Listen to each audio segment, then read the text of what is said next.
Hey YouTube, and welcome back to my channel. So today's video is focusing on a little Q&A.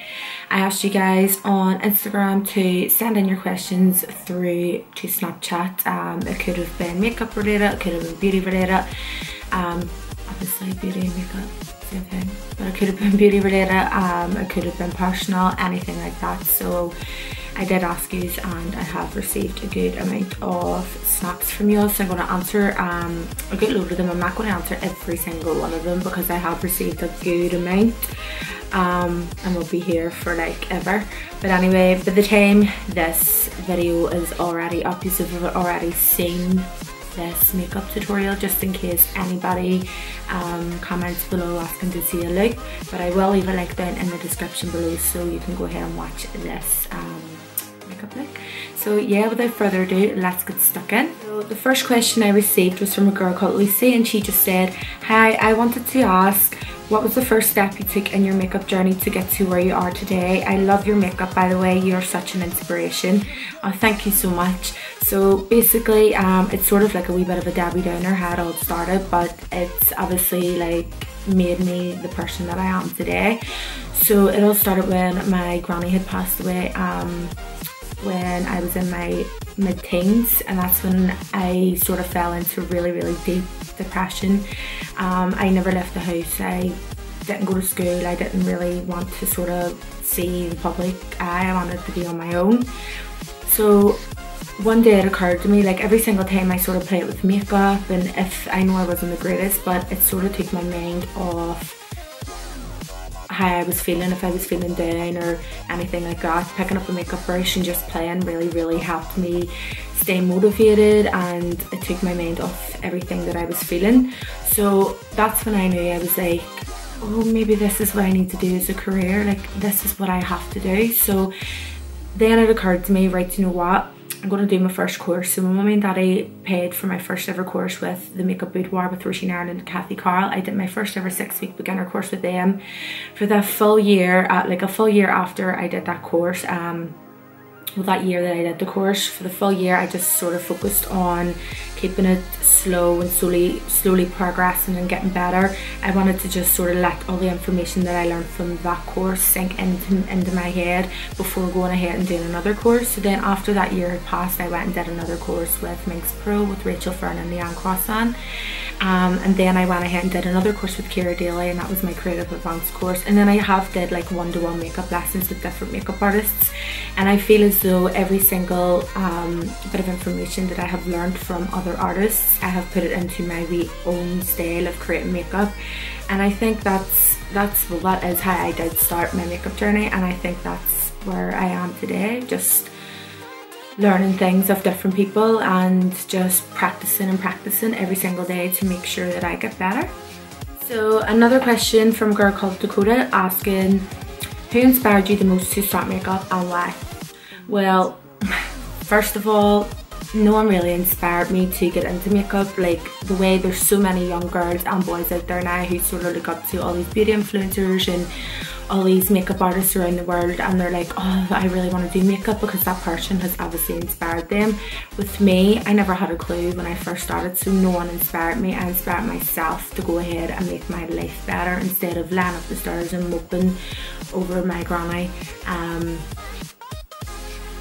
Get up off your arse and sort of do something that's going to keep you motivated, and that's what inspired me the most, because this is like the previous question when my granny did pass away. I really did suffer so bad with my anxiety and my depression, and picking up a makeup brush every single time and just creating a look, it might not have been the greatest, but that is what helped me get better. And I truly believe that myself, that I was the one who sort of inspired myself to obviously do makeup, because I never looked up to anyone back then.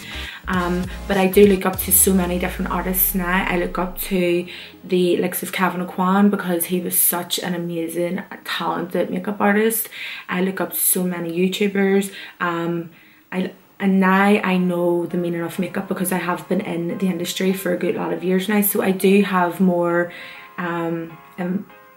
I have more people that I look up to now than what I did, because I didn't have a clue about anybody when I first started. So I hope that answered your wee question. So this one is from a girl called Maria, and she asked, would you say a primer is a must when applying foundation, as I know some makeup artists don't use them. See, to be honest, I don't really believe in primers. I never use a primer at all, like not even on like a client that is super dry or super oily. So the only thing that I would really use, and it's if my skin's feeling a wee bit deflated, it needs to be boost off hydration back into the skin, and it would be the facial spray with aloe, herbs and rosewater by Mario Badescu, or else I would use the MAC Fix Plus because they are perfect for all skin types, and that's just all I would really use. But to be honest, I don't think that primers are a must to have in your makeup kit. It's a myth. It's like other things as well, like satin sprays. I do not use satin sprays at all in my makeup routine. I used to, and the more I thought about it, I'm just like, why am I wasting like 30 odd pound on a bottle of flipping spray if it's not going to do anything? It's just water in a bottle. So to be honest, I honestly don't think that primers are a must to have in your makeup kit. I think it's just all in the head. So I have a question from a girl called Laura, and she said, "Hey Chick, you're so amazing at makeup. I'm just wondering if you know what to do about the problem I have.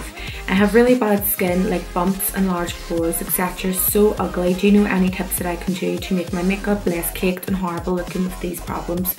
So to be honest, I have pores around these areas of my face, so basically around my T-zone, and it's horrible. I know the feeling.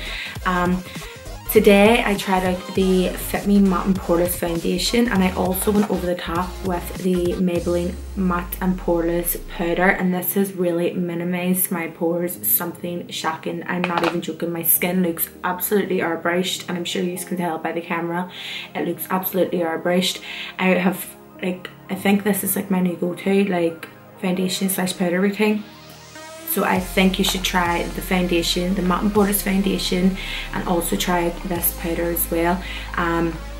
But if your problem is more extreme than mine, maybe try out the Professional Primer by Benefit. I see Manny and me talk about that a lot on his channel, and he puts it on the areas of his skin that he has a lot of pores, and it just really minimizes your minimize, I can't pronounce that, but it just minimalizes your pores.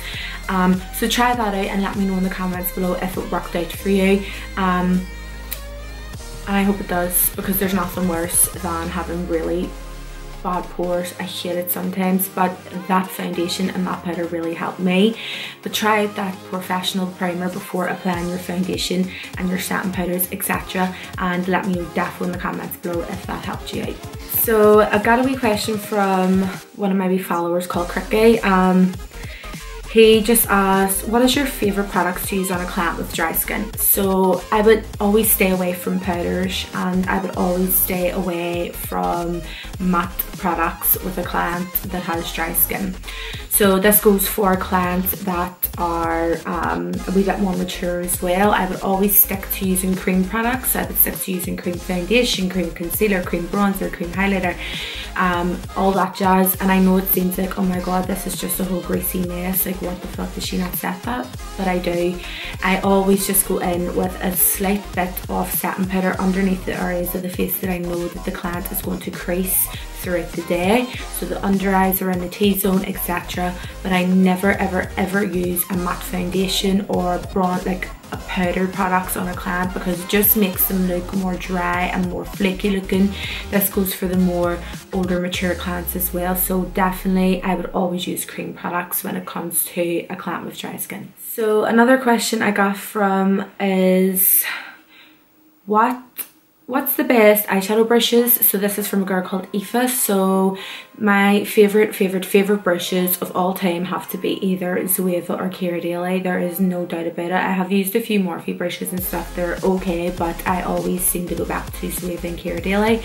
Zoeva is a wee bit more expensive, but you can actually buy them separately on Beauty Bay, so you don't need to go ahead and buy like a full like brush set. You can just pick out wee ones that you want to obviously purchase.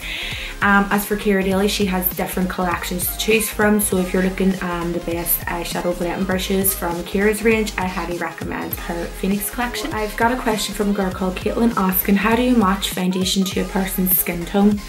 So I don't know if you mean by clients or yourself, but the way I do it is I always make sure I match it up to the jawline, so around this area. This is the perfect way that you're going to match your foundation up to your exact shade. So I do that with a client. So if a client comes in with a good amount of tan on, I always just put a wee teeny bit here, or if they come in and they have no tan on, etc. Or I know my own shade. I've tried a good lot of foundation, so I know what I already am now. But it's definitely always around this area of your face. So if you're in city centre and you have makeup and stuff on, just go and ask the girl for a baby wipe, or just always have a packet handy in your bag and just wipe a slight bit of your makeup off here, and then just match yourself up so you'll know your exact shade. Someone's asked, would you ever get any other plastic surgery done other than your lips, such as your boobs or Botox? So I would never get my boobs done or anything like that, but the only thing that has ever bothered me is my nose. I've always hated my nose, but the more I'm looking at it and the more as I get older, I'm sort of slowly but surely liking my nose, if you know what I mean. I always thought I had a big nose, but I think it suits the shape of my face, so I wouldn't get that done. But when I get older and I obviously see a first wrinkle, I'm straight off the bat going and getting Botox done, because your girl's just not up for having wrinkly faces or a wrinkly face. So the only thing that I would have done is Botox, and that would be it. But I would never like get my boobs done or anything like that, because personally I'm sort of happy with the way my body is. So guys, that is the end of the Q&A. I answered as much questions as I could, because I didn't really want to keep the video dragging on the way I'm usually doing. But yeah, so I hope I answered all your questions, especially those of you who are sort of feeling a wee bit iffy about your skin and stuff like that. So these products do work for me and my pores, so I hope that they do sort of work for you and yours. And I also hope that I have answered all your other like makeup questions and stuff like that. So yeah, thank you so much again for watching. I'll leave all my other social media down in the description box below, so you can go ahead and follow me on there if you aren't already. If you have liked the video, please give it a big thumbs up and subscribe to my channel as well before you leave. Click the wee notification bell over in the corner and you'll get notified every single time one of my videos go up. Thank you so much again for watching. I love you all so much, and I will see you all on my next video.